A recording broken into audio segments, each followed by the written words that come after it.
Welcome in, guys, for another episode with myself, Darren. And Erik. And we are the Six and Below Movie Podcast. We watch the IMDb movie so you don't have to. Woo! Let's do this, Darren. Let's do this. So what have we got this week, Darren? Right, for this week, we have got Dragonball Evolution. Wow. Now, have you seen this before? I hadn't seen it before we decided to watch it when it was kind of sprung on me on our last podcast.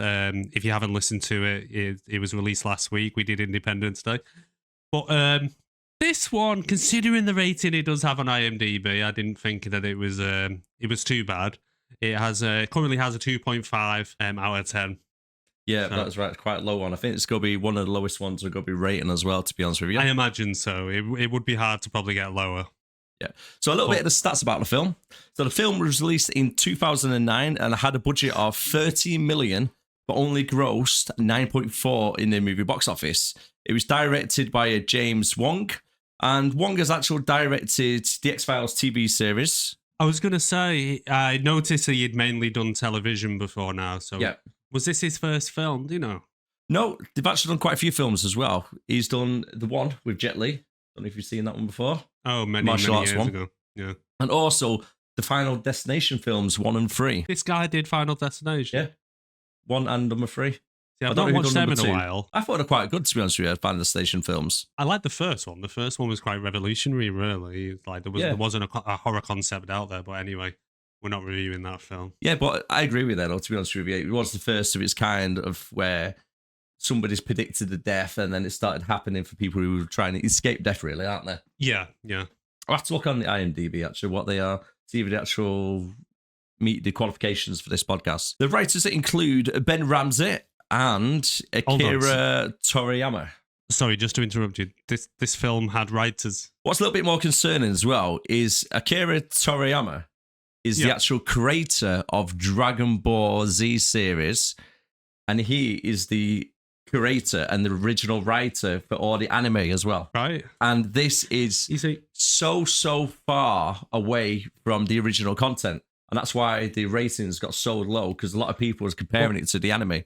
Well, I was wondering that because I've never seen, I'll hold my hands up, I've never seen the Dragon Ball Z animated series. Oh, you're missing out. Definitely missing out. I was thinking when I first seen the reviews on this. Yeah. Now, you find films that are based on, say, a TV series the reviews are either overinflated due to fanboys thinking it's the best thing ever, or ridiculously low because the film's not lived up to the TV show. Yeah. Now, I assumed with such a low rating that that's kind of what's happened here. Now, like I say, completely. Hold my hand up, never seen the animated series. Watching this film, I don't particularly think I want to watch it. See, that's about the opposite effect. That is one thing that really got me about this film as well, because Dragon Ball Z, the anime, I absolutely loved it as a kid. I mean, absolutely loved it. I used to come home from school all the time, watch it. When I used to doodle in school, I used to doodle Vegeta and Goku and all the other characters not in it. And believe it or not, Dragon Ball Z is one of the longest, if not the longest, animes what have been out there. It started, very first episode was aired in 1984, and it's still going to this day. 1984? 1984 was first aired, and it's still going today. See, I must have missed it when I was a kid, because I think it only came to my consciousness possibly early 2000s, maybe, but by that point, I was a grown-ass man. But is it an adult cartoon, or is it for kids? Is it like a Family Guy?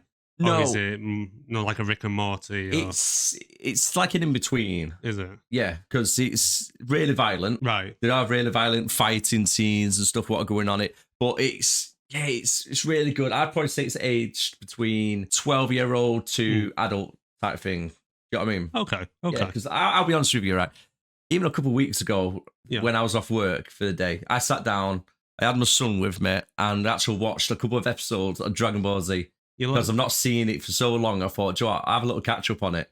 And you can still jump in and out really nice and easy and enjoy it as a program. Right. Yeah, honestly, it's a really good series. Like I said, I've never watched it. It never appealed to me. I've I've never really looked into anime. I know like a lot of people do like it, and they have a lot of the programs have big fan bases. But yeah, it's not something that's ever intrigued me. But I watched this film, and if I didn't know it was a Dragon Ball film, if I didn't have Dragon Ball in the title, I would think it was probably a spoof.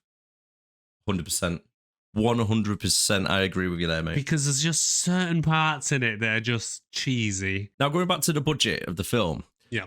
You've actually got quite a funny story, haven't you, you found online? Yeah, so apparently when they originally sold the film to a couple of the main actors, is it Chow Yun-fat and James Marsters? I think he's the guy that plays, is it Piccolo? The green fella? Yes. Yeah. Yeah, so apparently they signed on thinking it was going to be this big budget, $120 million film.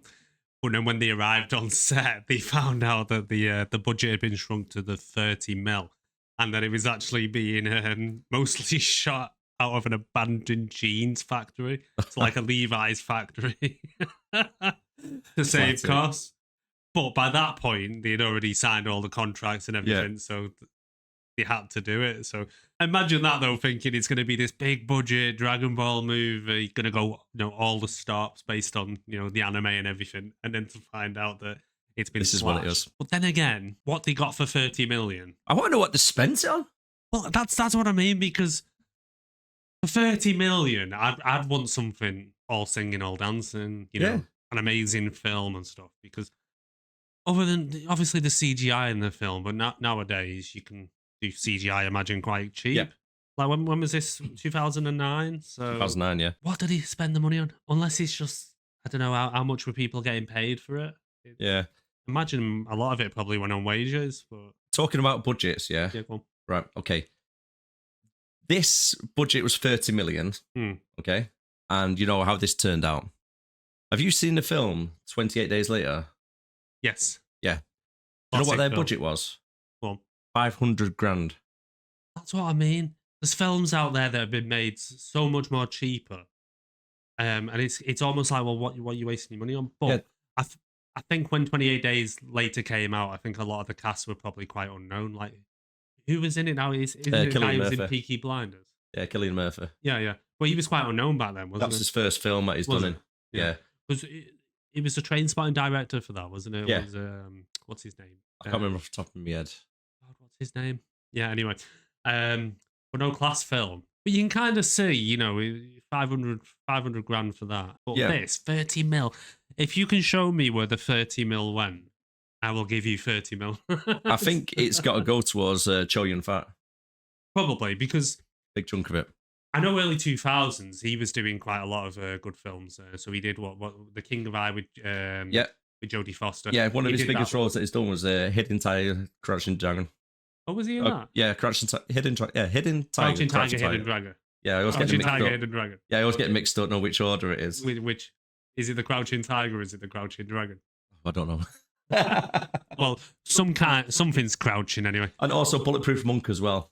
That's the one I was going to mention because it had Sean William Scott in it. I enjoyed that film. It's been a while since I've seen it, whether it stood, the test of time. But yeah, I think that actual might qualify for a 6 and below. You reckon? I think it might. It was ultra cheesy. Maybe and there's also one of the most historically cheesy lines written and pronounced by Sean William Scott. Go on, what was the line? I figured it out. Why hot dogs come in packages of 10 and hot dog buns come in packages of 8. See, the thing is that life doesn't always work out according to plan. So be happy with what you got. So you can always get a hot dog. Mate, Bulletproof Monk 5.4. I told you. Stay tuned. It might be on here, guys. There's no way that's a 5.4. It's a terrible film. Really terrible film. It really is. Oh, come on. Okay, getting into the stars of this Sean film. William Scott at the height of his fame. Sorry. Go on, carry on. Well, he wasn't a great actor anyway, let's be honest with you. But American Pie, that's the only films that he's done good in. Kung Fu Stifler. This film is starring Justin Chatwin as Goku. Yep. He's not really starred in any big titles. The only big title I could actually find that he's been in is War of the Worlds with Tom Cruise. Yes, he played his son, yeah. Yeah. Alongside Dakota Fanning, was it? Yeah, and then we've also said Chow Yun-fat. He's been in this as well, playing as Master Yoshi. And a lot of the other actors haven't really been in too much, have they? Although there's one that makes it quite a surprise appearance in it. Oh, Ernie Hudson yes. from Ghostbusters fame. You know, was it Winston? Yeah, with his white eyebrows. The whitest eyebrows I've ever seen. And bushy as well. I don't know why they thought it'd be a good idea to do that. No, I'd really, it's terrible. I imagine some of the characters, obviously, as I mentioned earlier, I've never seen the Dragon Ball Z animated series. But are some of the characters, did they live up to the cartoon? Are they playing them how the cartoon characters are? No, not at all. Because that's it. Because I couldn't tell, because some of the characters in there they're either acted really badly, or they're trying really hard to live up to the character from the cartoon. To be fair, Master Roshi is actually played quite well by Chow Yun. Is that what he's like in the cartoon? Yeah, he is quite a bit like the drunken master type thing. Yeah, because in this he's definitely drunk half the time. Yeah, that's what it comes across. Yeah, so or on something. Yeah, he's a bit out there type thing. But Goku in the cartoons, he is a little bit like dopey and stuff at times. But they've done him so bad on this. And there's a little bit of later on when he turns into the big gorilla type thing. Yeah, I'll go into that a little bit more. Yeah, it's just they've done him so bad, Goku, in this. Really bad. Well, the other guy that's in it as well, the guy that plays Lord Piccolo. Yep. James Marsters. Now, I was thinking for ages, where have I seen him before? I've seen him in something. What's he been in? Buffy the Vampire Slayer. If you've got any Buffy fans out there, he played Spike. The white-haired one? The white-haired one, yeah. Is that him? That's him, yeah. He looks a bit different green, doesn't he? He does. But then again, I kept thinking, are they calling him Pickle Rick? Pickle Rick? I'm Pickle Rick. Yeah, definitely. Right, okay, let's get on to the film. So the first scene where it opens up and we see Goku sparring with his granddad, and they're on some suspended wires. It looks like he's been on a workout. He's got sweat dripping down his nose. I don't know why they had to zoom right into this. It just wasn't needed. Yeah, it wasn't needed. And then you see a leaf blow past his face. It looks like it's going to smack him in the face just as it blows past. And then when I was watching it with Leanne, right, I had to bribe Leanne a little bit to watch this. On this first scene, she actually turned around and said to me, is this like a spoof, like not another teen movie or a scary movie or something? And I can see exactly where she's coming from. It's just so awful. That was my original thought, that this is going to be a spoof movie. And it wasn't the leaf scene that got me. There was another scene that comes up when so the fighting on the what can only be described as washing lines. Yeah. With his 70-year-old, I'm going to say Japanese granddad. Yeah, Gohan. Yeah. So the fighting on this washing line, it's a bit unfair because he's the granddad's got a stick and Goku is unarmed. Anyway, the granddad gets the better of him and he knocks him off, and he flies into, I think it's like watermelons, is it? Yeah. Yeah. Oh, this bit got me with the bug. The bug. Yeah, he actually flicks a bug up in the air and kicks it into his granddad's mouth. You see. Right, and then they charge at each other. Right? When it's the worst wire work ever used in Hollywood history, as he's flying through the air in slow motion with a drop kick, and his granddad jumps up and does a chi and just blows wind at him, and he slides into a watermelon on the floor, and it's just like, what the hell? He slides into these So he slides into these watermelons head first. They smash open, but it's this little sound effect, if you notice, when he goes. Yeah, he shakes his head off, doesn't he? Like he's in the cartoon or something. But it's a noise he makes, and then I was thinking, this is a spoof. And the other thing with the granddad as well, it's almost like he's done it in English, but then they've dubbed him in English. Yeah, because it's almost like the voice doesn't. It's just slightly off. Yeah, I think that as well. Like they must have dubbed after the film. I know they do it in some films. Yeah. But I was thinking, are they just trying to take the the mick out of kung fu movies? Is this a kung fu movie spoof?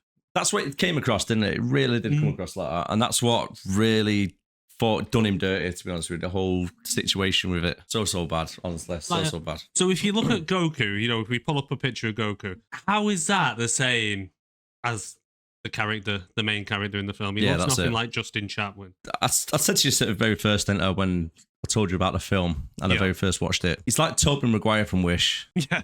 It is. They couldn't afford Tobey Maguire. They got some other guy who's not really been in many films, up and coming acting maybe.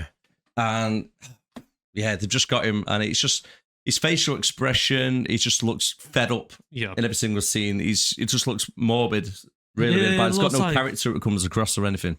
It looks like he signed up for this, arrived on set, and is like, "What is this?" Yeah, like he doesn't want to be there.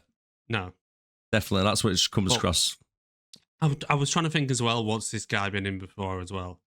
And there was a series I used to watch years ago called Weeds. Did you ever watch it? Yeah, he was in Weeds, wasn't he? He was in Weeds. Yeah, he was. He does have that face of you'd recognise him anywhere. And then we moved to the old high school scene where he's arriving on his electric bike. Oh my god, this section. And we meet his bullies. This is what wound me up the most. The reason why I say like they've done him so bad. He's on an electric bike. He parks his bike up in a car parking space, and then the school bully just comes along, rides his bike over, smashes it up, and he gets out and goes, "Fuller, what you doing, Fuller? You rode my bike, Fuller." Like some little dweeb, but it's like, yeah, you're meant to be like a kung fu master who's like the guardian of the universe type thing. He's everything. But Mr. Miyagi, sorry, his granddad has told him that he's not allowed to use any violence. It has to be, the usual self-defense. But however, a little bit later on, have you noticed right here now, he won't punch the school bully? No. But at the first chance he gets to try and fight against an old granddad, which just broke into his own house, starts trying to kick shit out of him straight away. He didn't hold back against the granddad that he just met. He broke into his house. Oh, I know, right? I know. Straight away. Oh, no, you can't hit kids, but old men. Well, that's it. Yeah. And he's got the veins popping out of his head. And, oh, God. Yeah, so he's not happy. His bike's been run over. But like you said earlier, who parks a bike in a car parking space? This is the first thing he answered. Yeah, goes, well, it's kind of his own fault, really. He's parked his bike there. Well, it is, but, the bullies are a bit of a douche. Yeah. Anyway, so we're now introduced to the main antagonist of the film, this pickle wreck, Lord Piccolo. Now, the thing I don't get about this guy is his backstory is about as shallow as a puddle. Yeah, really. You don't know anything about it, do you, until later? No, so they give a little bit of an intro at the beginning where they said, 2,000 years ago, Pickle Rick and his ape friend came and tried to take over the world. But it's like, why? What does he want? What's he going to gain from blowing up this world? Where's he been for 2,000 years and how has he got out? Yeah, so he got captured, didn't he, originally 2,000 years ago and got held into a magic lamp type thing. And then it doesn't really explain how he's got out. No. But he's then trying to find these 7 magic Dragon Balls. So once you get them all together, you get the wish then. And then his wish is going to be like universal domination. So he's going to be like the most powerful warrior in the universe. Right. So he'll use it to try and make himself more powerful and stronger. Yeah. So then there's nobody else in the universe that can challenge him. Well, that makes sense in a way.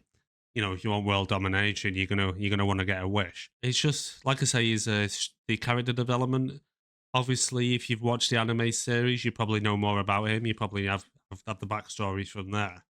But if you're watching it for the first time, like I was, it's just the guy suddenly appears on some kind of airship. He's green, and for some reason he levels a town trying to get to this ball, and you're just like, what's going on here? Yeah. Have you noticed as well? Have you seen Captain Marvel? Yeah. Yeah. Don't you think it looks like one of the shapeshifters? Yes. It's the first thing I seen when I seen him. I was like, ooh, that looks very similar to a character I know already. Yes. Obviously, I imagine this came first, being 2009. But you are right. Skipping forward a little bit on the film, and we see Goku, and we meet Chi-Chi for the first time. So in the anime, Chi-Chi is his wife. So that's what's introducing her on here. So in the anime, how old is Goku supposed to be if he's married? He's probably in the mid to late 20s. Right. Okay. That's the verse. But then his son, Gohan, obviously then it grows and he's like a mid-teenager, then etc. The same as goes on, you see them age. So when Dragon Ball first started, the very first ones in 1984, you seen Goku as a kid. So he was a little kid, probably about 4 or 5 years old. He had a little monkey tail. So that's what doesn't make sense with this, because it technically should have a monkey tail. Does he have a monkey tail throughout? He loses it later on. Yeah. So he loses it later on. And does he ever find it? I'll talk about the monkey tail a little bit later on as well, because that will come to part of the later on of the film. Yeah, so we meet Chi-Chi for the first time. Again, it just does him really dirty because he looks like some little stalker, and he's daydreaming with her, and she's eating strawberries, and you got a little bit of, what's that American film with Kevin Spacey where she's on a bed of roses? American Beauty. Yeah, so American Beauty, it reminds me of that type scene. Yeah. Now you mention it, it does remind me of that, but a very kind of cheesy low rent version. Yes. Not as very not much as so. Tasteful, dare I say. But it does come across very creepy almost. Yeah. The way the kind of the backdrop disappears, and if anyone's ever had a boner in class, this guy definitely just had a boner. He's got it straight away, hasn't he? Yeah. His little stalker moment. Yeah. But did you notice as well the teacher was talking about the eclipse and stuff? Because that's going to be coming a little bit now in the film as well. That's what I wanted to mention. So, lunar eclipses, or solar eclipses, sorry. In the solar eclipses, they don't just happen every day. No. Surely they knew this was coming like years in advance. Surely it's in the calendar somewhere. Somewhere. Right. So what's so special about this one? Sorry, I'm not saying this very well, but basically this guy's come back, I think, because of this eclipse coming up. Is that right? Kind of. But what it is... So Piccolo's come back because this solar eclipse is coming up. And then something's going to happen at the solar eclipse. Yeah, it's because when he turns 18, so it's his 18th birthday is when the eclipse happens. Right. Which then gives him the other powers, which Piccolo's going to try and use to his advantage. Right, okay. Yeah, we'll come back to that later. Yeah. There's a lot of jumping in between with this. Getting a bit of a head of ourselves there, but yeah. No, that's fine. Don't want to spoil the... that's it. The twist. So then after that scene... Yeah. As he walks out the classroom, you see Chi-Chi. She's struggling to try and get into a locker. Yep. And then he uses his chi. I think it's called chi. I think they call it the key, don't they? Yeah, the key. So he uses the key to blast open every single locker. And Chi-Chi just turns around, not phased. She's not like worried, like, what the hell has just happened? Why have all these lockers just smashed open? Yeah. Just turned around, not bothered to us, like, oh, is that you, Goku? And he just pops his head back around the corner and tries to walk off as if it's nothing to do with him. All this, like you say, the lockers pop open. She turns around, he's stood there like this. And it's like the most normal thing in the world. Yeah, it's not phased by it whatsoever. It's like, it's not. You should be freaked out. You should be really freaked out. But then she comes up to him and says, "Did you use your key to open me locker?" Yeah. And he's like, "Yeah." Because everybody knows about the key, don't they? Go, yeah, well, sometimes you do need a key to open a locker. True. Yeah. That is true. I like that. Yeah, so it's like another awkward scene again. And then we find out it's Goku's 18th birthday today. Yeah. So the granddad is trying to make him some like nice meal and stuff. But then he disappears and he goes to a house party instead. You see, this part winds me up because he's getting ready to go out. Yep. And it's kind of stereotypical Asian. He's got, what was it, like roast ducks? I think it was chicken feet. Was it chicken's feet? I think it was chicken's feet, yeah. But they don't treat them very well in this film. No, it's very stereotypical, isn't it? It is very stereotypical. So we go to Chi-Chi's house, and she basically lives in what I can only describe as a castle. Beverly Hills Castle / temple. It is massive. It is absolutely huge. And he gets confronted by his bullies from earlier. They're asking why he's there. He's like, I've been invited. Me and Chi-Chi had this moment when I used my key. And they're like, well, you need to go away. And he's like, well, I'm not going to fight you. Which I actually quite like this scene. I thought it was quite cool. Because he doesn't fight them. The way they've done it. What he does is he lets them fight each other whilst trying to fight him. Yeah, just dodges all the moves. Just dodges all, yeah. Yeah, so as one takes a punch, they happen to perform like a perfect circle with him in the middle. So when the lead bully takes the punch, he moves out of the way and then punches the bully behind him, and then vice versa throughout the whole fight scene, really, isn't it? So there we go. He misses the punch, misses again, and then boom, his friend from behind. This gets me, right? It's like, in a street fight, who jumps up 6 foot in the air trying to do a flying kick? Well, in Dragon Ball Z universe, they do. Well, yeah, I get you.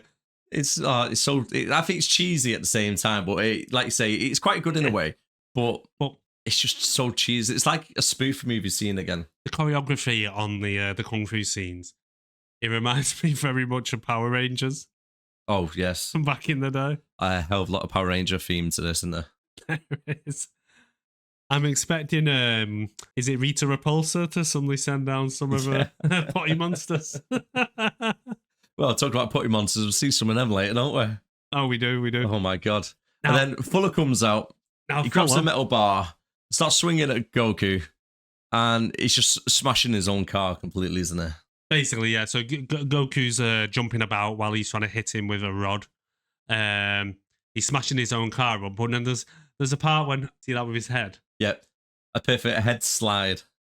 Who does that head? Look at his hair, though. Not even gone down a little bit. That's okay. Knock each other down onto the floor. For some reason, 10 seconds later, after the car has been hit by a pole, right, the whole suspension drops and blows up. That's what I was about to say. It's like, what happened to the car? It's been hit by a few little...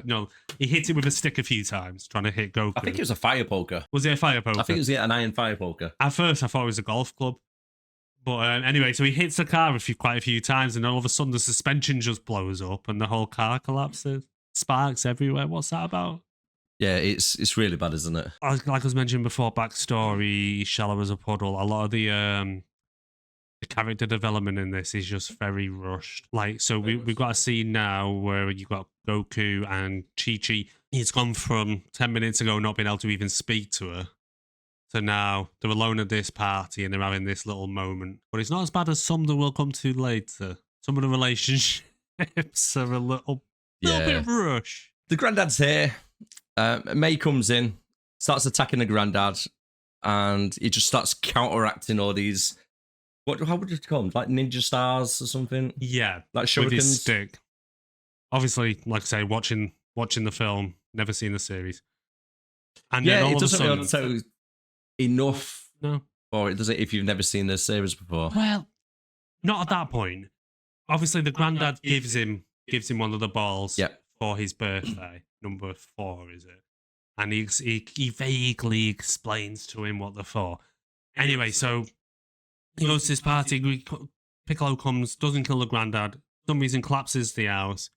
Has turned up there because he's tracking the ball. But Goku's got the ball, so there was no reason for him to be in the house anyway. So that kind of doesn't make sense because the ball's not there. And he walks in, sees the granddad, and just says, "The ball is not here." Yeah. Crushes him, leaves it, and then just has this weird scene where you just kind of see his hand with the house behind, and he just crushes the house and the house collapses. It didn't need to be there. You got a good point there, because technically, if he was looking for the Dragon Ball, he'll be able to detect the power. Goku's got it at the house party. Well, that's it. If he had turned up at the house party and said, where's the ball? Where's Goku? Green guy turns up at the house party. You could maybe even get the bullies from earlier, asking, why are you here? Maybe they get maybe they try and kick his ass and he gets one better on him, or even if he sends May in, to try and get the ball. They have a fight. They go back, and then something happens at the house, and the granddad dies. There was no reason for him to go to the house, other than to just try and kill the granddad, or trying to give him a false sense of motivation to actually go and find the other balls. I think it's trying to just push the story along a little bit, really, isn't it? I think that's what it is, but it just feels kind of forced, and there's better ways you can. Oh, 100%, 100%. The writing wasn't too great. No, but this is an all-time great trope. The granddad is there on the floor, and he happens to basically talk for him for like 5 minutes, gives him all the important information, and then dies. Every last bit. Yes. Every single detail he needed to know about what he needs to do, go to find Master Roshi, etc., etc. He tells him everything, and then goes, I'm dead. The thing as well is, after this, Goku literally shows no sadness. This guy is a sociopath. He has a little cry over the body, and then pretty much nothing. And then he buries him, puts a few stones on top of his grave, and then it's like, Granddad who? Gets his outfit, finds his outfit upstairs. Yeah. Which is the classic outfit, but they kind of changed it a little bit. So the upper body with the orange suit is like the iconic suit that Goku wears. But the pants look like MC Hammer pants. And you'll see that a little bit later on again. I'll try and show you when it comes up. Honestly, the massive parachute pants. I don't know why they've done them the way they have. He normally wears like orange pants. And then we meet Bulma for the first time. Now, this actress, I usually quite like. She was in, what's her name? Emmy Rossum. Yeah. So she was in the American version of Shameless. Yep, she was. Yeah. And she was also in The Day After Tomorrow as well. I think she played Jake Gyllenhaal's love interest. Yeah, she was, yeah. Yeah. So she's usually quite good. But in this, they meet, puts a gun up to him. He moves out of the way, and then they have this little half-ass argument about whether she was going to shoot him or not. And then she's searching for this ball because something to do with her dad had one. Yeah, dad had so one, and dad's someone got stolen. And May's come along and nicked it. But then all of a sudden she somehow made a tracker but wasn't aware there were other balls out there. So then stumbles upon him because he happens to have one. Am I getting that right? Yeah, pretty much. But have you noticed how uncomfortably close they get as well? Like the whisper. They get like noses are pretty much touching each other. And like the whispering at the same time. And then we see the scene where Bulma's chasing May and she starts shooting after her as she like jetpacks out with the Dragon Ball. Yeah. So then she knows that Goku is not the right person because she's seen the person stealing the ball.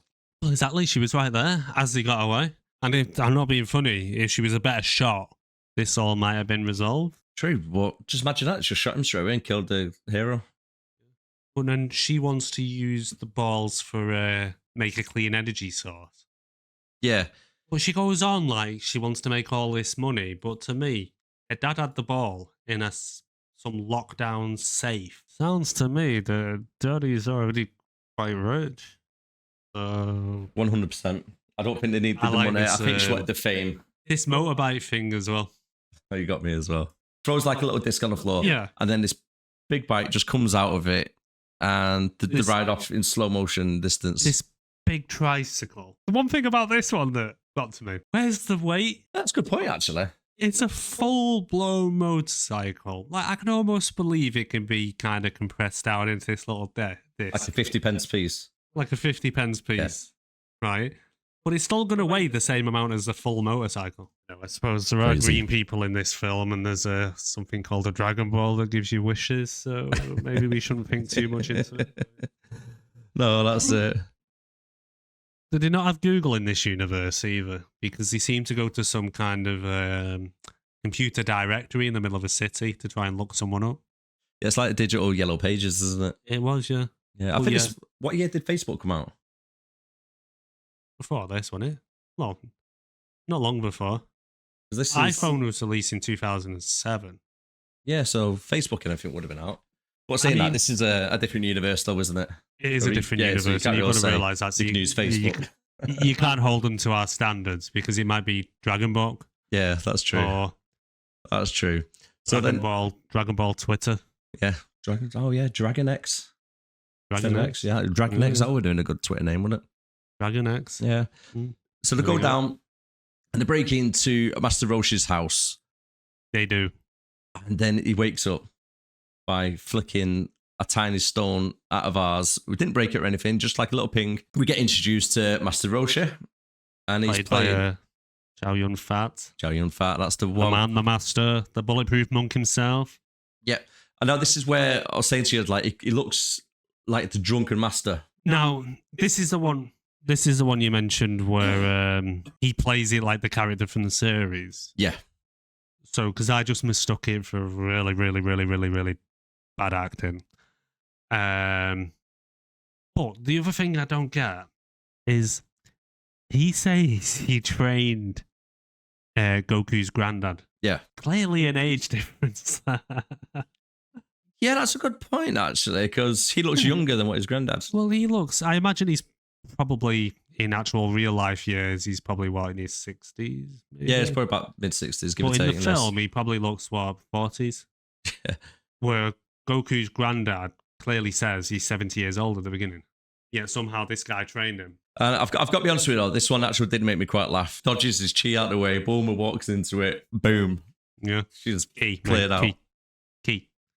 Oh, it's key. Key. I keep saying chi, don't I? In this universe, it's a key, mate. Yeah, I keep saying Key. chi. Is that what it is in the series, is it? No, I Key. think it probably is key, to be honest. Didn't like a bowling ball or something drop on it to make all them pebbles go everywhere. So why didn't that make a noise? That's a good point, that, yeah, because that would have made a lot more noise than what the pebbles would.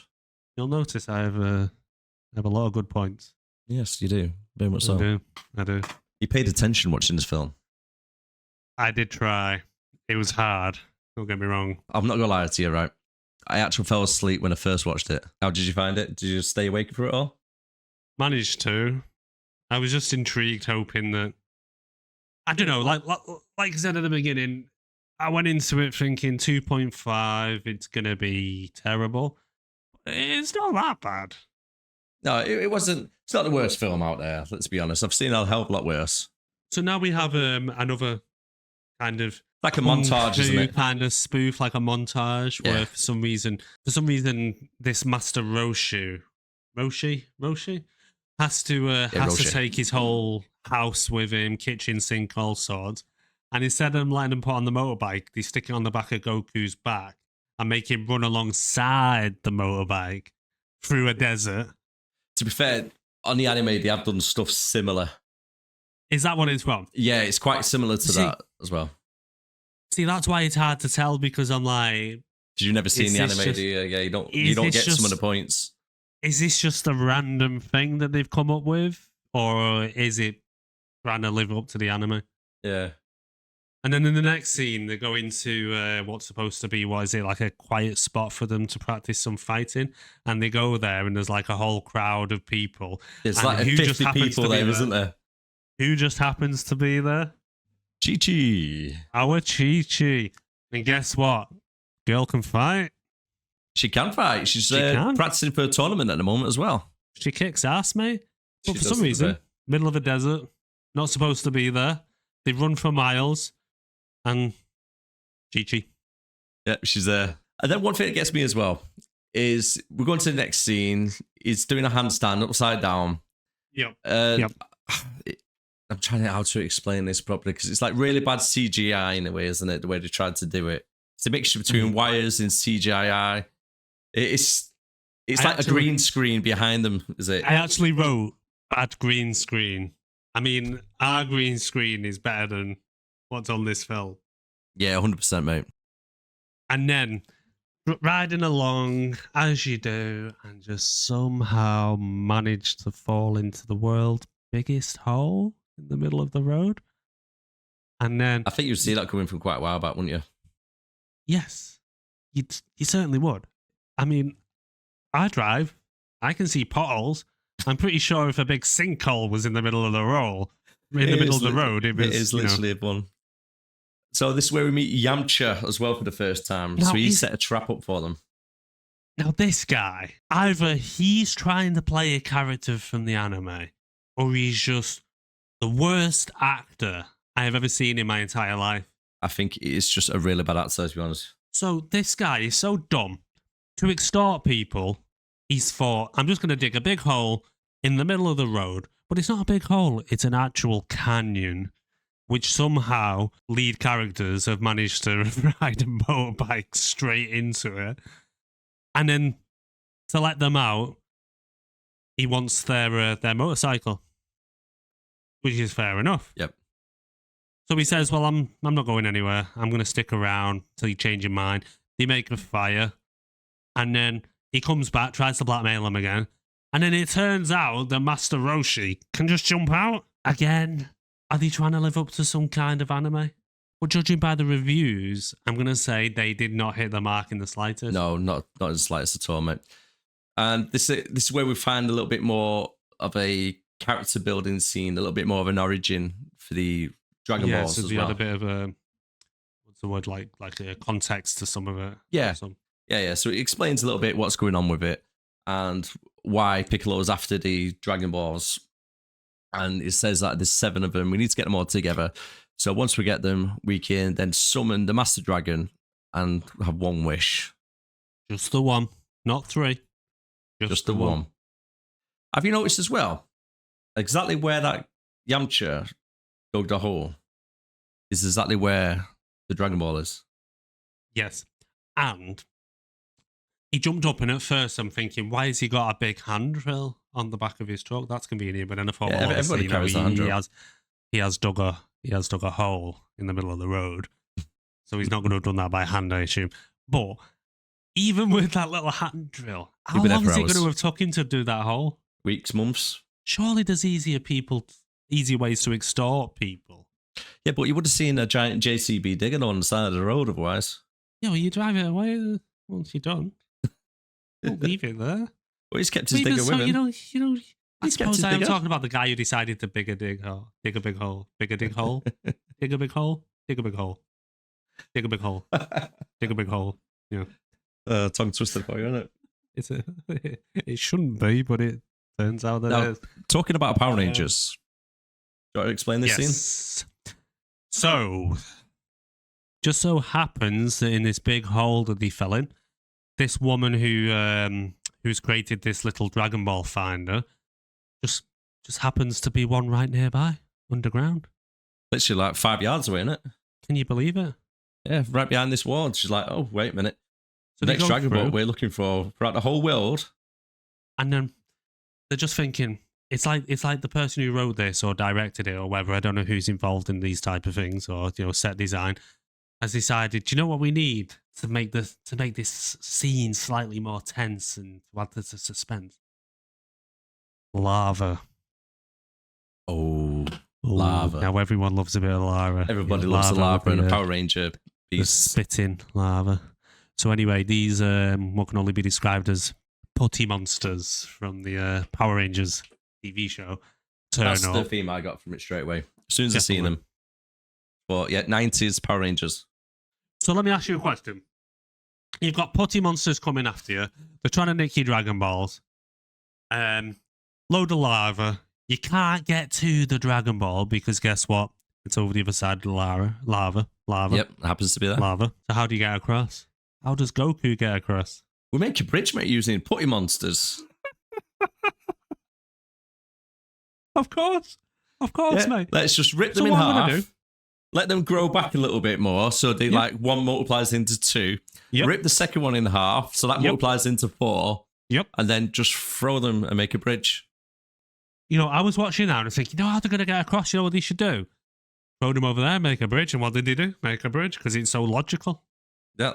Jesus. Makes sense, mate. Makes sense. They get to the Dragon Ball. And who just happens to be there? Me. How did she get there? I don't know. She must have teleported across the way. When she punches him as well, you see like a slow motion into his face. His face just like, how would you say it? It's like, it's meant to be like a really powerful hit, but... It'd be like as if you punch Superman in the face. Yeah. It just, nothing. But his face like merged though, as if he's like really like moving out of place and stuff. Yeah, it's quite a dodge. And now we've got the scene here with our Ernie Hudson, Ghostbusters fame. He's great in Ghostbusters though, isn't he, as Winston? Yeah, so Master Roshi goes to see his old master. In a really corny scene, he goes, the prophecy that you told me about that I never believed. Well, guess what? I now believe because it's come true. You would have known. I know, right? So, And it so happens to be tomorrow as well. The blood moon. The blood moon. That's it. It all comes tomorrow. So all of a sudden, the blood moon's coming. Prophecies come to life. And they go and see him. And what did he do to Ernie? They stick him in a Japanese kung fu outfit. Massive grey eyebrows. Little goatee. Yeah, it's one like little grey line, is it, where his lip is in between his chin. As they're leaving, so he basically goes there just to tell him that I didn't believe you before, but I'll believe you now. Are we going to trap this guy? So he gives him the answer. And then the one thing at the end of the scene that got to me is when they're getting onto the bike or into the car, whatever it was, when they're leaving. He turns around, our Ernie, and he goes, I will see you in the next life. And it's like, so we're not doing next week then? I thought we had plans next week. So what, unless he knows he's going to die. Now I'll just, Spoiler. It might be a spoiler, but it's kind of like, yeah, either you think we're going to die or you're dying, mate. But who says that? It's like if I leave here tonight and I'll go, yeah, I'll see you in the next life, dude. Don't jinx yourself because you got to drive home yet. Thanks for that, mate. Thanks for that. Just being honest, mate. Don't jinx yourself, It's a dark road out there, mate. You know I appreciate the honesty, mate, but... Touch wood, you got to be safe. Yeah, touching fucking wood. So if I'm doing a podcast next week, you know why. Yeah, if he's doing it alone, it's because I'm waiting for him in the next life. Then moving on to the next scene now, we've got Chi-Chi and Mei having a little bit of a kung fu tournament at the moment. Now, the odds of them two actually fighting each other is really against it.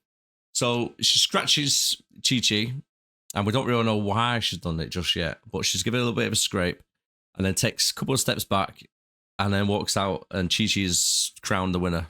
Well, when I first watched this scene, I was kind of looking at it. I recognised Chi-Chi, and I was like, well, there's Chi-Chi in a karate contest, a karate tournament that she's been practicing for in the middle of the desert for whatever reason. I mean, her family seemed quite rich. Did you see the house before? Big temple? Why is she practicing in the desert? Anyway, each to their own.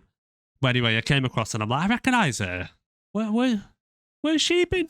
And then I realised it's the bird that's working with Pickle Rick, isn't it? Oh, May. Oh, didn't you realise it was May? I didn't realise at first, no. Until for some reason she backs out the ring. Yeah. Because she's got what she wants. She's got the blood. Yeah.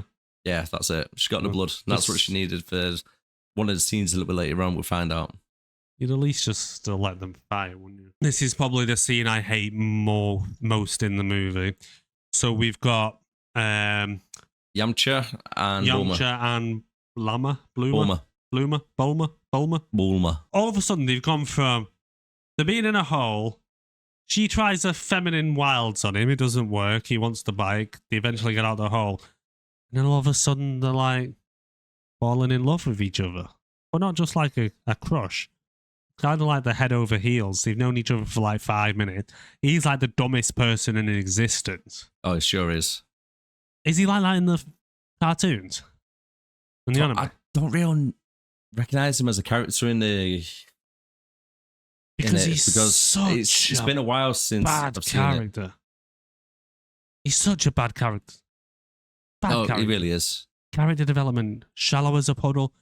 But I gave it the benefit of the doubt because I thought, well, maybe it's based on a character from the anime. And that's where the backstory is. I just think he's a really bad actor and it just came across that. He is really bad. Really, really, really bad. Yeah, I did look on his IMDb as well. And there's not a lot of... not any big title films. A lot of like B movies. I wouldn't be rushing to put him in my family movies. Let alone top-notch budget film. Yeah, that's it. Do I explain the next scene? Yes. So, after a bit of, I don't even know what it's called, bit of practice with the key, Master Roshi. Master Roshi says to him, well, you can use your key. You can use it to light these candles. As you do. So there's a couple of candles around the courtyard that they've been practicing in, and he's trying to do it. He's not having very much luck. He's not able to light these. So he goes to try and cheat. He gets himself a candle from the side and he starts to light it. But then who arrives out of nowhere? Chi-Chi. Chi-Chi. It's just his facial expressions. It winds me up quite a bit, to be fair, right? His facial expressions. Yeah. It's, again, he'd be a perfect character in something like a scary movie or not another teen movie. But somewhere where it's meant to be a little bit more serious, he doesn't have the right look and the right personality for it. Considering he's playing a developed character that's been going since 1986. 1984? 1984, I think it was, yeah. 1984. You'd think he'd have more of an idea of who he's playing, the character he's playing. Yeah, do a little bit of a background story. But again, they think it was the director which has pushed him to take this direction of the character. Quite possibly. I mean, he could have tried to do his own thing, and then the director's like, no, we don't really like that. Try and tone it down a little bit, try and do it like this. So I can't really blame him 100% as an actor for doing such a bad job when it's like the director as well. But again, it's just like his facial expressions, etc. It's just, it just doesn't it's almost do a good like job. By this point in the film, I think he's about as fed up as we are with this film. So anyway, to be fair, I quite like this scene because it's one of the better ones. Because Chi-Chi comes in, she can see that he's struggling with his getting his key working. He's got his key stuck. So she comes in and says, locksmith. "Well, yeah." So she comes in and says, "Well, with every candle that you manage to light, you can take one step closer." Yeah, so it's trying to like develop a little bit more of a love story now, isn't it? Which I kind of like because I kind of want to start lighting fires to get a bit closer because she's quite nice, is our Chi-Chi. She's quite fair in the eyes, isn't she? She definitely is. So he does it, manages to do it, blows all the candles out, well, lights them, gets close, has a snog, blows them out, end of scene, bang, bang. And that's pretty much it, really, isn't it, on that scene? Now, the next scene, this gets me as well. It's so cheesy the way they've actually done it. I know I am actually ripping quite hard in this film, and I think I'm being quite harsh, to be fair. But this scene, Bulma wakes up in the middle of the night, something woke her up. Everybody's dressed in the clothes. They're not wearing any like pajamas or anything. Bulma walks out, sees Chi-Chi at the door, closing the door, and it immediately pulls a gun to her. It's like, what are you doing here? Pulls a gun to her. You're meant to be friends. Why are you pulling the gun out on her? Right? And then Yamcha walks around the corner, fully clothed as well, in the clothes that he's wearing all week, no pajamas. It's like 3 o'clock in the morning. He walks around and goes, what are you doing here? Okay, yeah, no worries. Chi walks off. And then Bulma and Yamcha are talking. And then Goku appears out in the background. Oh, you guys are up late. What are you doing up? Weren't you in your room? I thought it was quite funny because he kind of imply after, because the last time we left Goku, he was kissing Chi-Chi, so it's kind of implying that they've just hopped on the good foot and did the bad thing.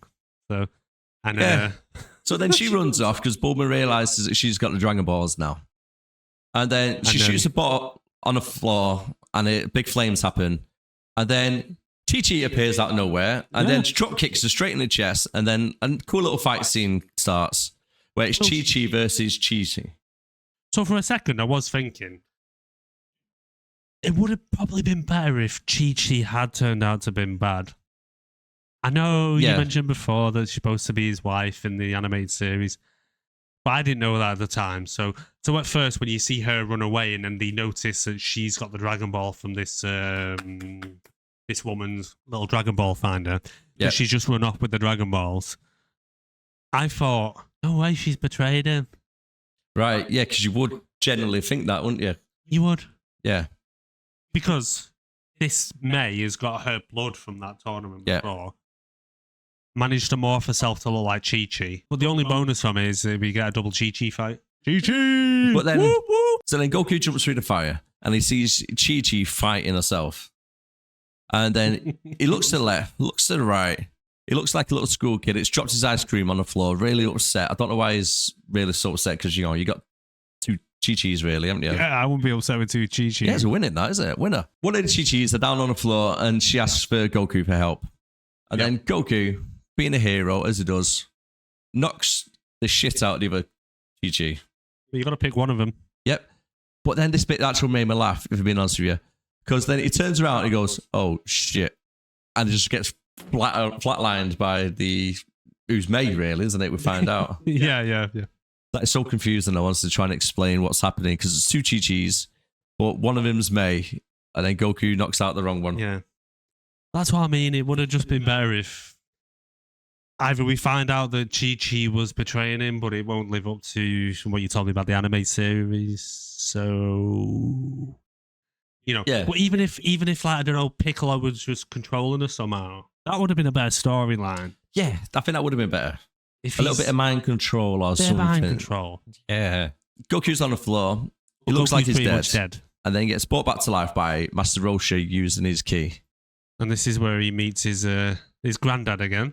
It looks like a scene from Twilight. Yep. You see the It looks resemblance? See, I think he's in hell. It's in hell. Because if that's heaven, it doesn't look amazing. It doesn't. Sorry, can we just go back to that scene? How did he bring Goku back to life? They used his chi.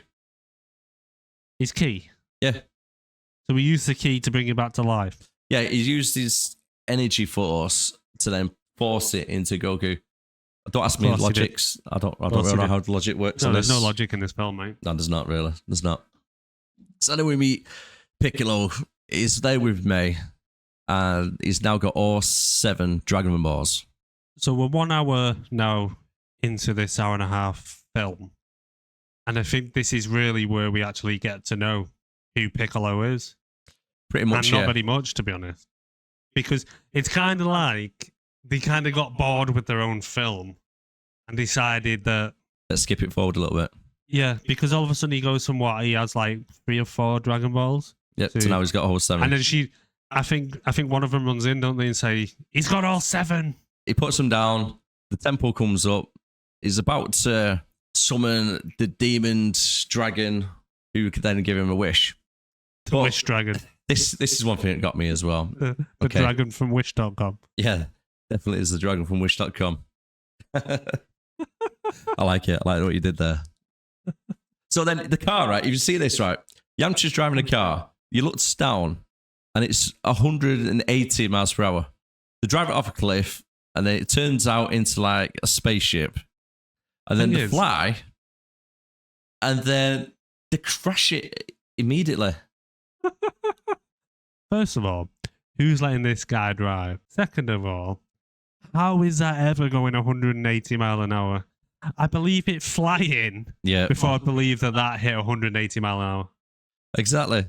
So they crash down on the floor straight away, causing Master Roshi to get knocked out on the floor. Pointless scene.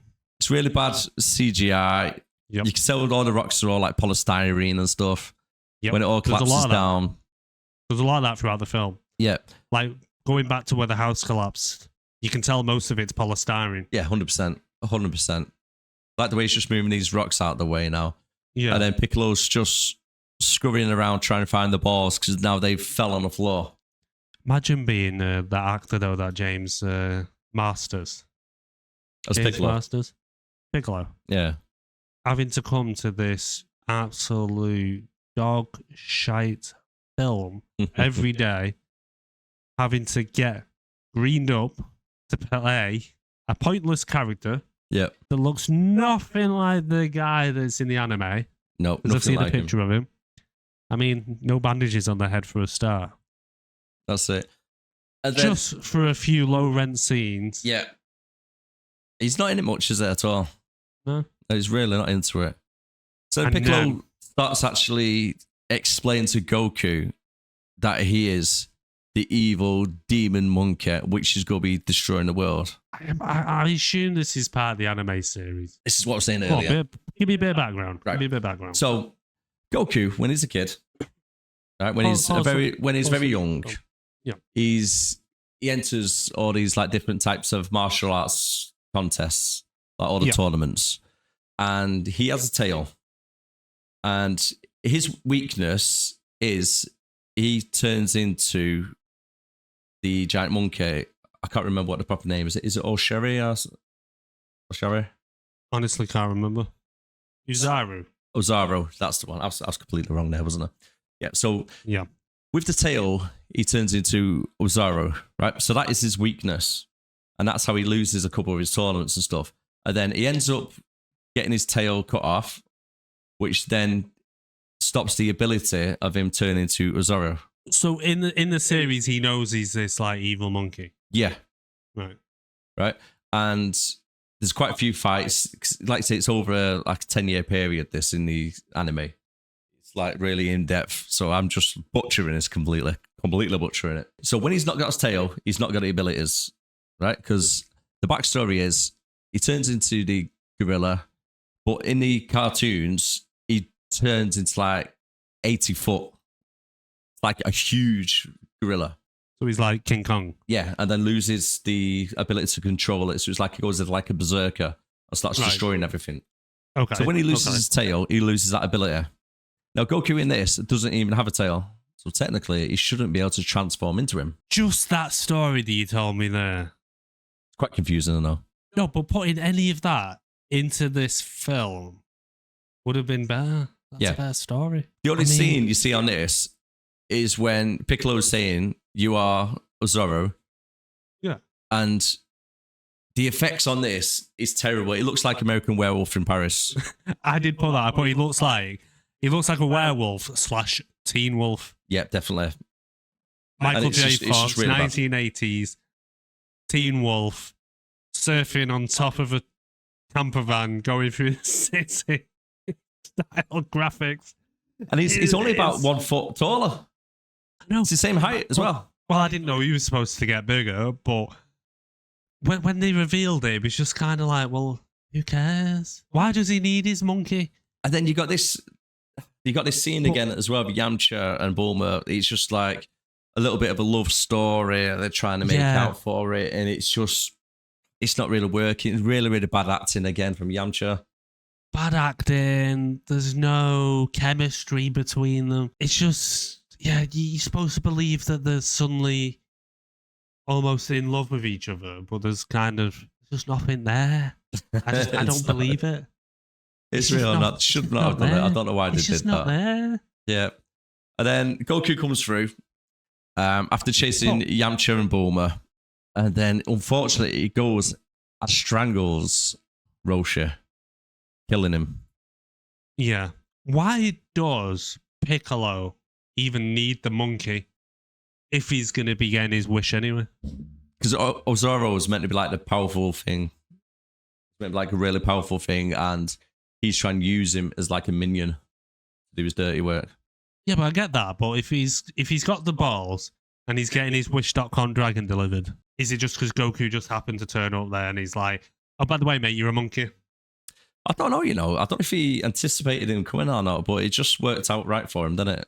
It worked out very right. I mean, I quite like this scene as well where they're shooting key at each other. Yeah. Where they got like a little bit of a fight on the go. I think this is quite all right. A bit of a fight, but he kind of went from Mad Monkey Man strangling his mate to all of a sudden back to himself again. Yeah, because he remembered a phrase that his granddad said. The first rule is there are no rules. That is it. How cheesy is that? That is his whole catchphrase that he says. The first rule is there's no rules. Shoot lasers at each other, and then he flies towards Piccolo, and then that is pretty much it. Then that's the film done. Then, isn't it? Did you see after the end credits?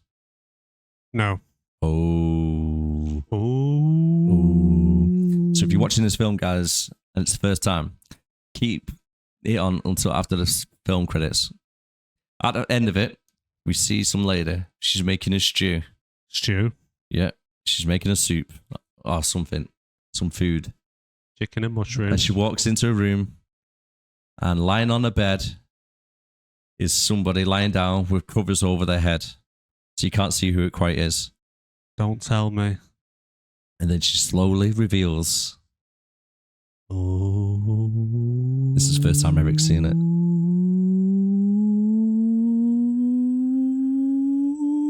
They will drag it out, don't they? They really do. Come on. And he's green. It's Piccolo. It's Pickle Rick.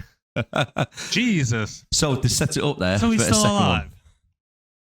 But the thing is, all right, in the anime, the first couple of seasons that we meet Piccolo, he is a bad guy and they do fight. But then a couple of seasons later, he's like best friends with Goku. And they help fight against Frieza and the androids and all the other enemies that come down to try and take over the Earth. Right. Like I say, it's very complicated, the story of Dragon Ball Z and the way everything starts. And there's loads of different warriors who are all evil, trying to take over the place. And there's always someone different. I think, personally, if they're going to do a film, there should have been Frieza, which comes down. And they should have included Piccolo as one of the good guys. Should have had Vegeta in it as well. Yeah, but if Piccolo wasn't a good guy in the start, then this is obviously when he's just turned 18, Goku. So it's supposed to be kind of an origin story, isn't it? Yeah, but that's where I think if it was going to be an origin story, it should have went more into the background of when he was a kid. Like had the tail, etc. And gone into a bit more details on that type of things, like fighting tournaments when he was a kid, etc. Yeah. And built it more up. Because as someone who's never seen the anime series, watching this film doesn't really inspire me much confidence, especially considering one of the writers of the original series was a writer on this film. That's took me by surprise so much when I seen it. I couldn't believe it. Yeah. So it doesn't fill me with much hope that the series is going to be any better. The series, honestly, like, if you look, I looked on IMDb, and as I said, like there's loads of different series, different origins and stuff like that on it because there's loads. It's been on for that long. I've not seen a single one below like 8.4. Again, it's probably going to be fanboys. Probably, but you know what I mean. It's got the following behind it. Well, yeah, the TV series. It's been example. Have you seen the new one on Netflix called One Piece? No. Okay, there's a new TV series called One Piece. It seems quite good so far. I've always seen a little bit of the first one, but that is based on an anime as well. And that's been out for like 20 or 30 years. Right. So they're trying to do that as well. And what's your thoughts as well on like live action, either games or anime series, and bringing them into like live action films? For an example, Assassin's Creed. Did you see that film? Yes, with Michael Fassbender. Yeah, I did see that. I wasn't a fan. I've been played the games. Yeah.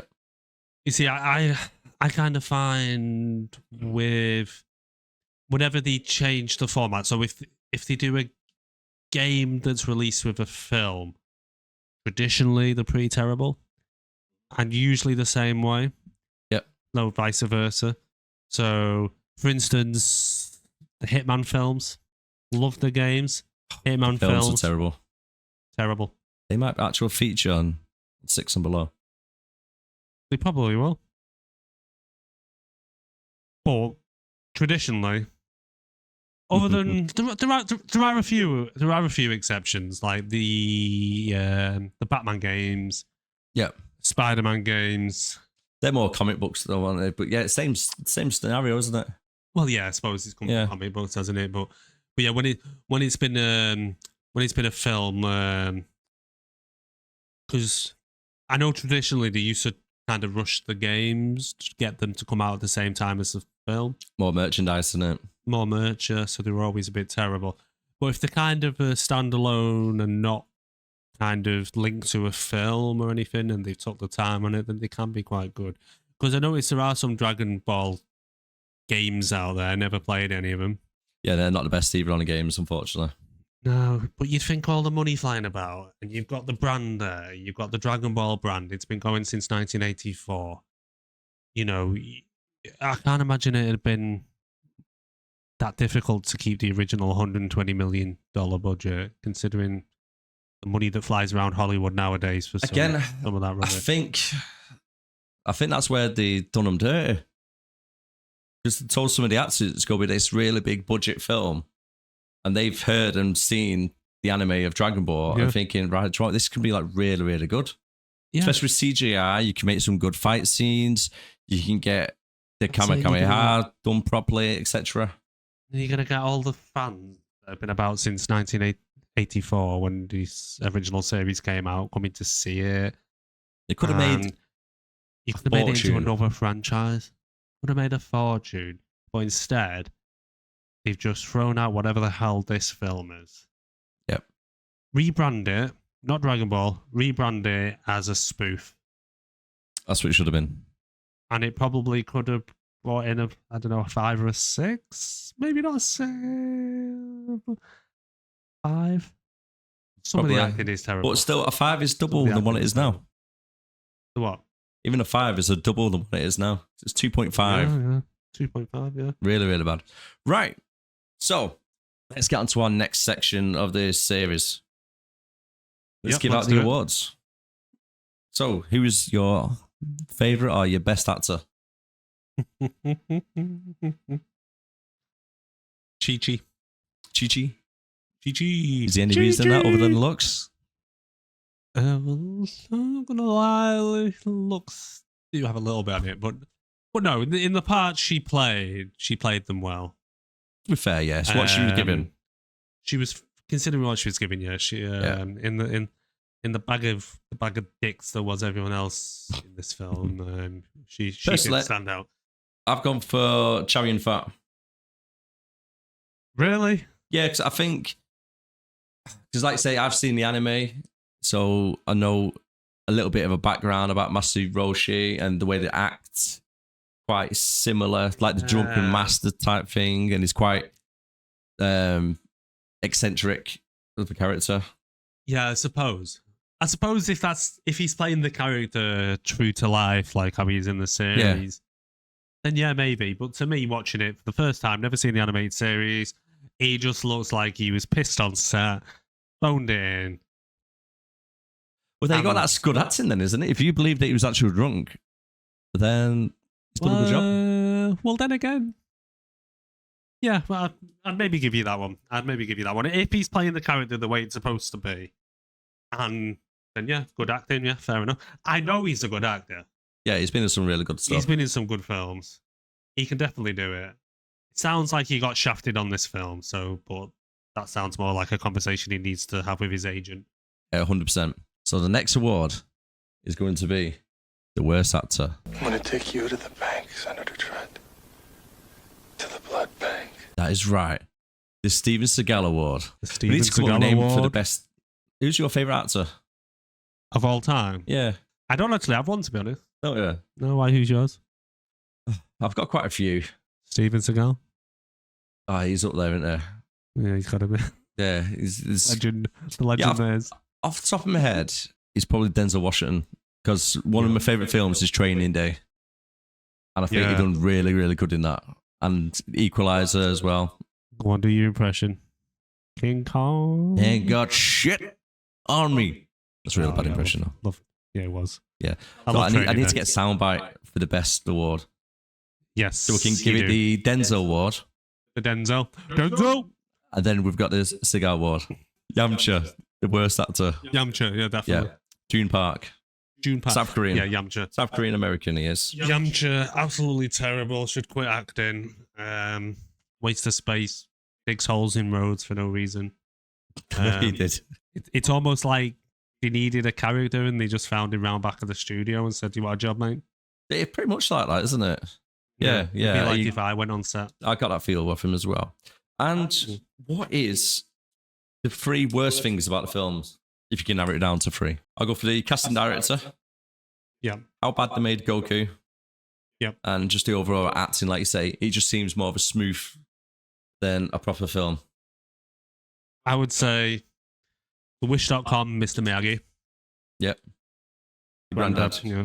Gohan. The part where Piccolo goes to the house to kill the granddad.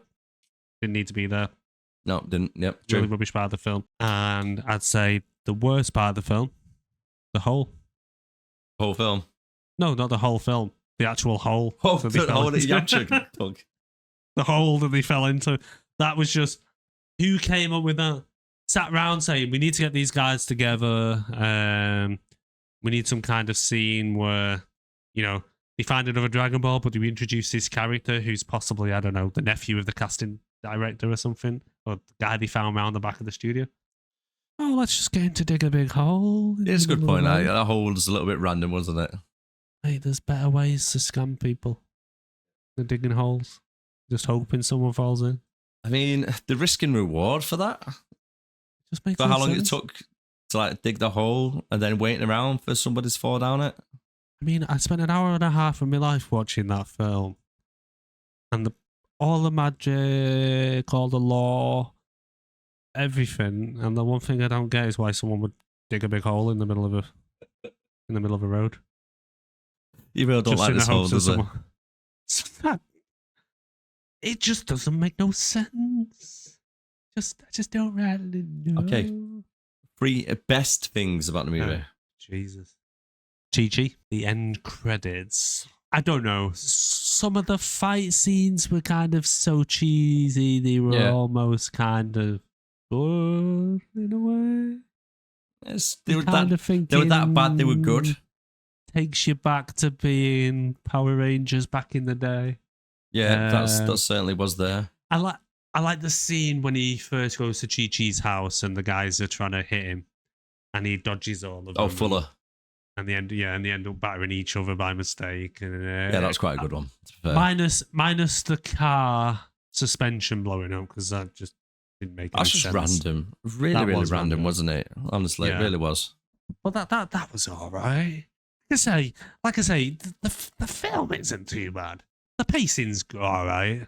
Pacing was okay, to be fair. You know, bit more. Throw an extra couple of minutes in for a bit of character development. Give us a bit more of a backstory if you've never watched it before. Yeah, it really relied on people watching it.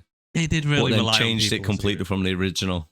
If you're trying to make a film like this and you're trying to make a kind of origin story, if it was me, my main focus would be getting people to go and watch the animated series after they've seen the film. This could be someone's introduction to it. Like yourself, and it's just put you off though, hasn't it? It's just put me off. Yeah, I would say just avoid Story it. doesn't make sense. The whole thing about Dragon Balls, I imagine they explain it better in the anime series, but in this film, it's like 100%, 100%. You get 7 balls together and you get a wish, one wish from a magic dragon. Yeah, but then, I mean, what were they smoking when they came up with that? But then, like you say in the anime and stuff, it's like once they made that wish, the balls then get scattered around the world. It did, and then you got to go search for them again to get another wish. Is that what the series is about? Just pretty much go and find the balls, have a wish. Go find the balls, have pretty a much, wish. yeah. Balls, but wish, balls, it's wish, mainly balls, wish. Later on, the Dragon Balls are quite irrelevant to the actual anime because, like you say, you have, for example, there's one character called Frieza, where she goes around destroying planets, and then she comes to Earth, fight the strongest person who's on Earth. If they can't she freeze things. No, it's just called Frieza. I don't know why. It's really powerful. They can literally shoot a laser out the finger and it'll blow a planet up. Finger lasers. What? So she's like a walking Death Star? Pretty much, yeah. That's how powerful. It's like a world destroyer type thing. But there's several different characters throughout the whole series what come and try and destroy the planet. And it's always a case of, let me fight whoever the strongest on Earth is. And if I beat them, I'm going to destroy your planet. So then Goku has to then get stronger and stronger. He turns into a Super Saiyan. So it's like next level, like a demigod. And it goes like more powerful. And there's 3 different stages of being a Saiyan. Like you get Saiyan, Super Saiyan, and then Super Saiyan. And then you get a character called Vegeta, where they can join forces and be like combine the powers together. It's like you say, right? I'm trying to explain 40 years of anime in somebody who's never seen it before. It's difficult to try and say it when you're not seeing it, but it's really good series to watch. Go watch it. Someone destroying planets with the fingers. Yeah, but anyway, watch it. Go on. Really good. What were yours? My favourite 3. I've got to say, I like the dragon when it came at the end with the wishes. I think the CGI looked quite cool on it, the way they did it. I quite like that, to be fair. Okay. Some of the fight scenes wasn't too bad. Like the end scene where Piccolo was getting like into his magic lamp, and then a little bit of the fight at the end. It wasn't the best, but it wasn't the worst. Could have made it a hell of a lot better. Like, so much better. And then Chi-Chi. You got to give Chi-Chi the Hot Babe Award. Got to go for that. Definitely. Yeah. We like him. Maybe we should do that as well. That could be like another award, like the Hot Babe Award. Bit misogynistic. Yeah, pretty much. But hey, we're guys. We are. We're straight men. Straight. Not gay. Oh my straight. God. You remind me of then? Robin Hood, Men in Tights. Yeah, manly men. Men in tights. That's right. We're roaming around the forest looking for fights. What's fights? We may look God. like pansies. I absolutely love that film. But don't look at me wrong or else we'll knock out your line. Yes. Do you know one of the scenes of that as well? It cracks me up every time. One of the scenes that crack me all the time is a chew. Bless you. Yeah, bless you. Oh, what's your name? A chew. Oh, bless you. And then you got the blind guy who's the butler. Oh, I know. Blinking. Blinking. I love that film, man. I grew up on that film. I watched it over and over and over. Absolutely love it.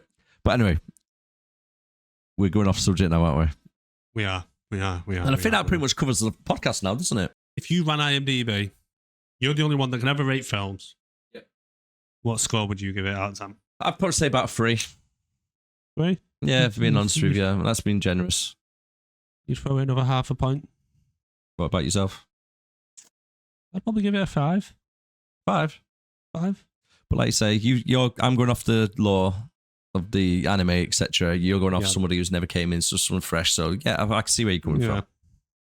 I really can. Someone who's never seen it.